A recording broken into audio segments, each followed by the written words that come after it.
Hey everybody, I hope you're doing well. Um, it's going to be a different video. I haven't been able to work on clocks lately, and I'll explain that in this video. This video has got to do with the BA and why I think it sucks. You know, there's a reason why 22 service members commit suicide every day. And I don't want to go into a big, long history of my experience with the BA, but I will give you a little bit of it.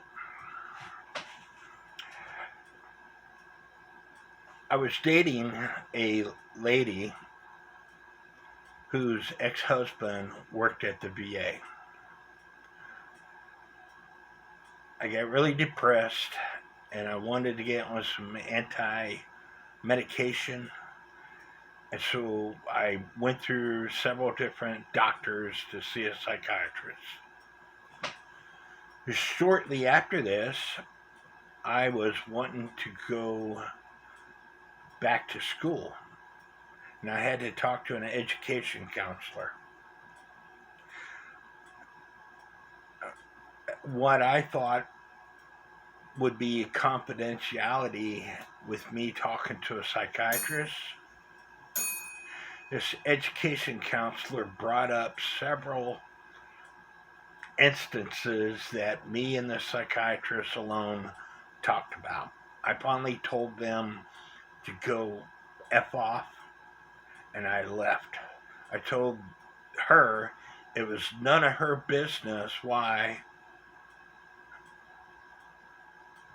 and that she had no right to view my records between me and the psychiatrist.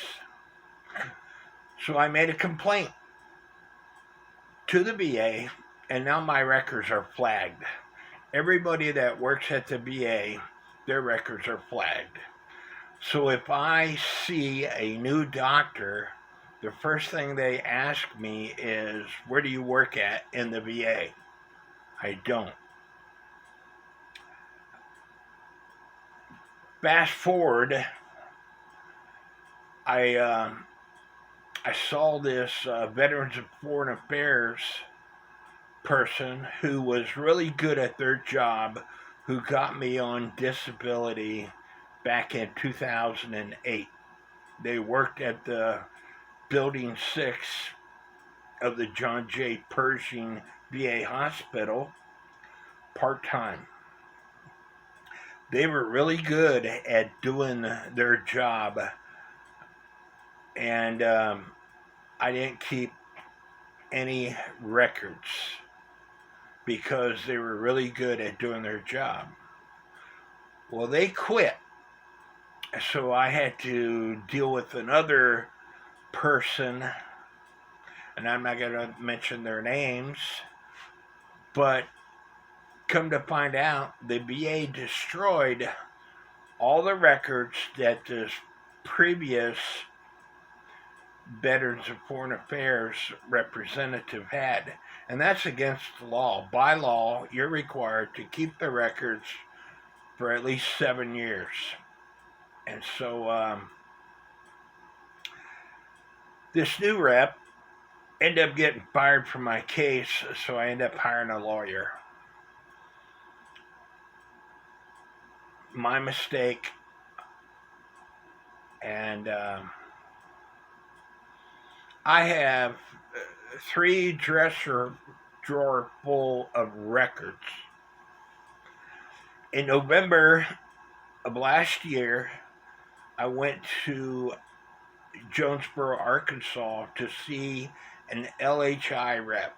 The LHI is contract through the VA, and they have doctors that check you out, write a report so the VA can determine whether or not you need a higher disability. This disability review that I went and saw this person was for my back. Nothing else. Nothing to do with my knees or any of my other disability issues. And this was a higher level appeal process that I went to. Well, the VA came back and they awarded me from 80% being disabled to 90% being disabled. I'm trying to get 100% because I haven't worked since 2015 and I can't work. If I do minor things around my house, such as sweep my floor, mop my floor, vacuum, I'm in bed for the next couple of days because I hurt so much. This past Father's Day, I went fishing with my son and ex-brother-in-law. We went trout fishing. And I waded in the water. The cold is supposed to be really good for your back, and so is the heat. So I waded in cold water fishing, and then I was hurting too much, so I went and took a hot shower. And I was hurting. For the next 3 weeks or more, I was laying in bed more than I was up. I was laying in bed 15, 16 hours out of the day. In 2015, I started seeing the Advanced Pain Center because the VA would not prescribe you narcotics on a regular basis.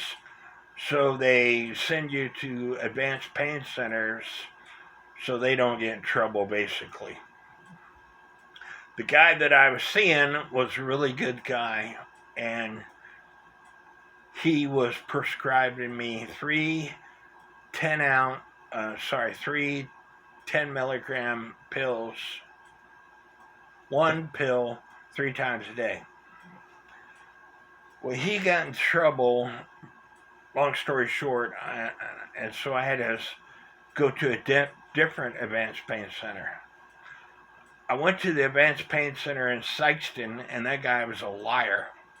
Very first time I saw him, he gave me a steroid shot in my back, and he gave me a packet of steroid pills to take, 6 first aid and 5, and so forth.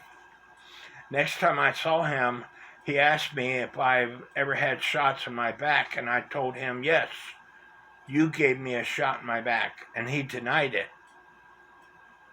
And I told him, but anyway, I don't see that guy anymore. I see a different person,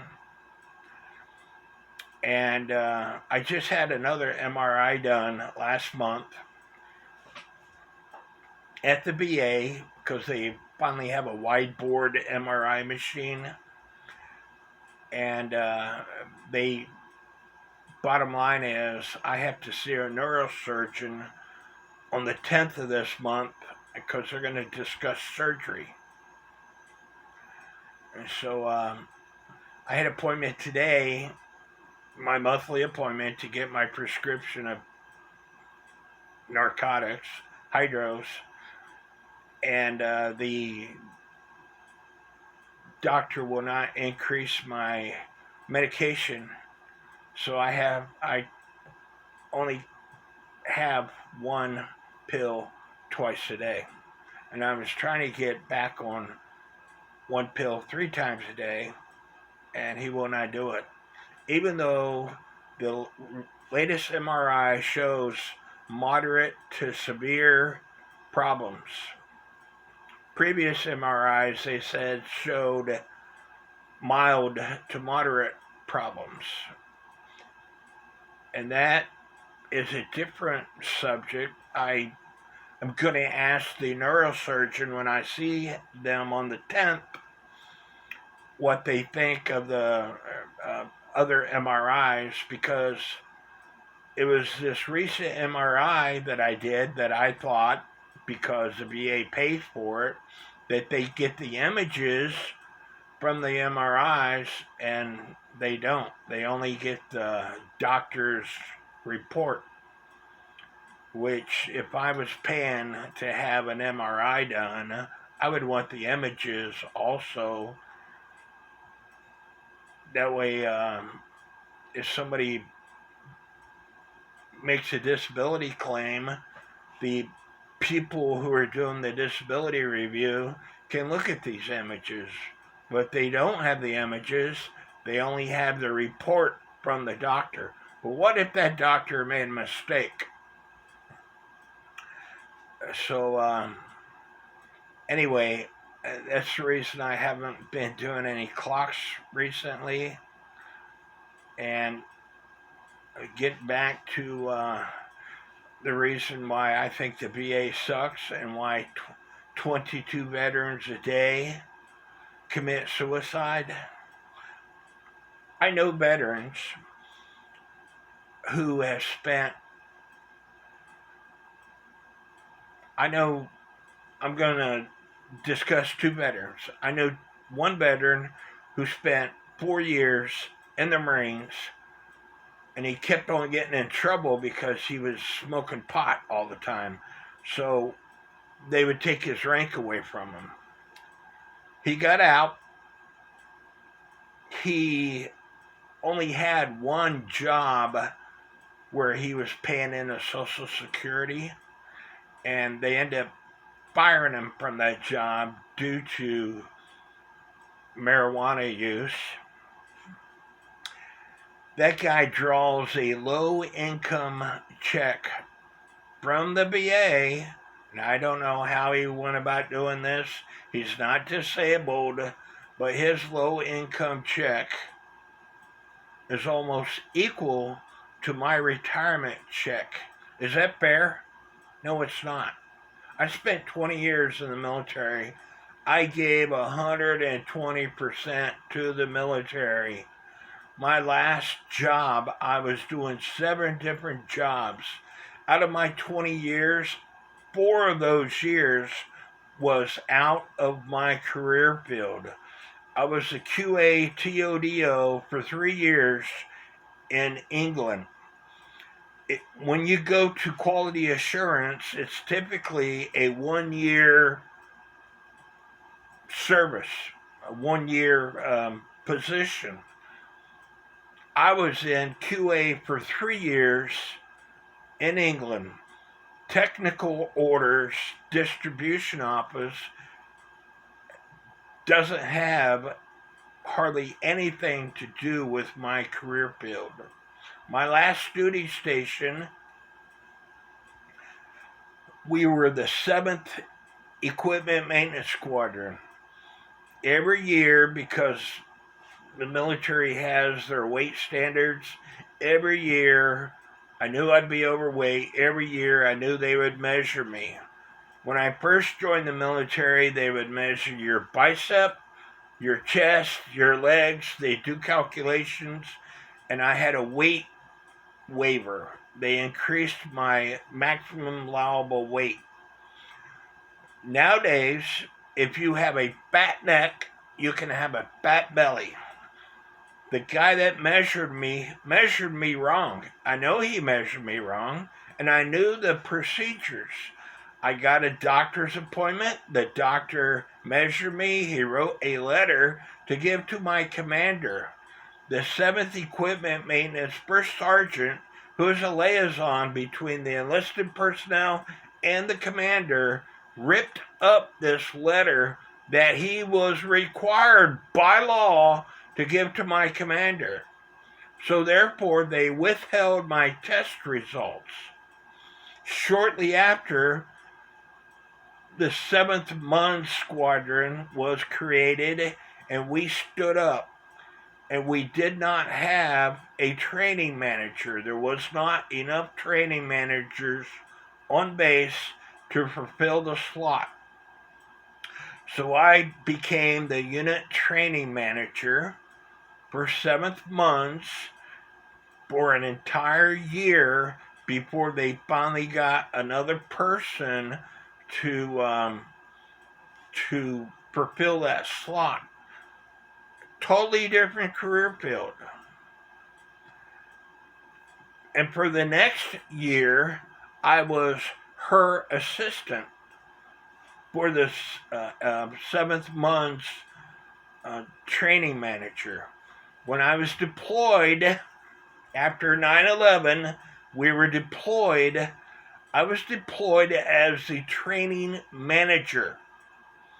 The training managers do not work for munitions. They are not responsible. They do not report to anybody in munitions. They have their own squadron that they report to. I was told prior to leaving to go there what I needed to do. Well, the 7th Mons did not have a chief master sergeant, so they sent this E9 from Ellsworth to be in charge of us.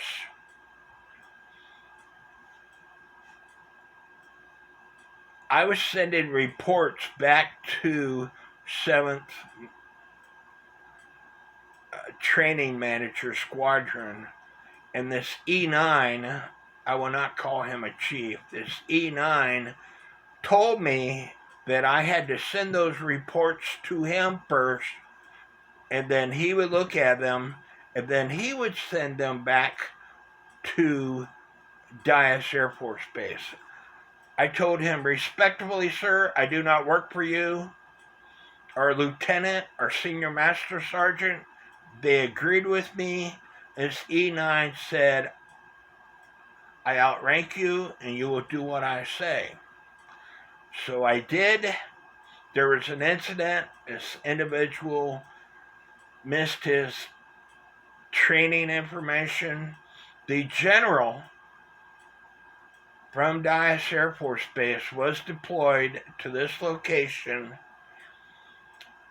He came out to me and I told him, sir, this guy told me that I had to send the information to him first.